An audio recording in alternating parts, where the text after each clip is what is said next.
திருப்பூர் மாவட்டம் தாராபுரத்தில் பரபரப்பு.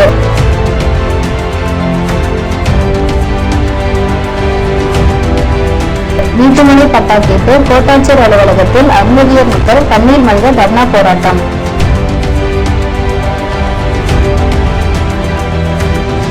ஆதித்தமிழர் முன்னேற்ற கழகத்தின் மாவட்ட செயலாளர் காளிமுத்து தலைமையில் நடைபெற்ற இந்த முற்றுகை போராட்டத்தில் 100க்கும் மேற்பட்ட பொதுமக்கள் கலந்து கொண்டு தங்களது கோரிக்கைகளை வலியுறுத்தி முழக்கங்களை எழுப்பினர். பூமிதான நிலத்துல ஒரு தாழ்த்தப்பட்ட தனிநபருக்கு வழங்கியிருக்கிறாங்க.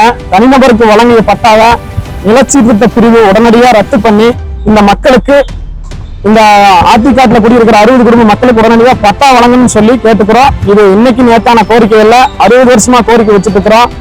அந்த அடிப்படையில அரசு நிர்வாகம் எதுவும் நடவடிக்கை எடுக்காத பட்சத்தில் இன்றைக்கு வருவாய் கோட்டாட்சியர் அலுவலகத்தில் ஆதித்தமிழர் முன்னேற்ற கழகத்தின் சார்பிலே முற்றுகையிட்டு போராட்டத்தில் ஈடுபட்டிருக்கிறோம். அதிகாரிகள் வந்து யாரும் பேச்சுவார்த்தை நடத்தல. அதிகாரிகள் பேச்சுவார்த்தை நடத்தாத பட்சத்தில் தொடர்ச்சி அவங்க போராட்டம் முன்னெடுப்பு என்பதை தெரிவிச்சுக்கிறோம். தரையில் உட்கார்ந்து தர்ணா.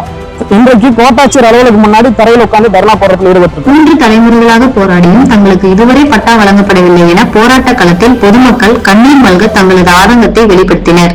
இப்போராட்டத்தால் தாராபுரம் வருவாய் கோட்டாட்சியர் அலுவலக வளாகத்தில் சில மணி நேரம் பதற்றமான சூழல் நிலவியது.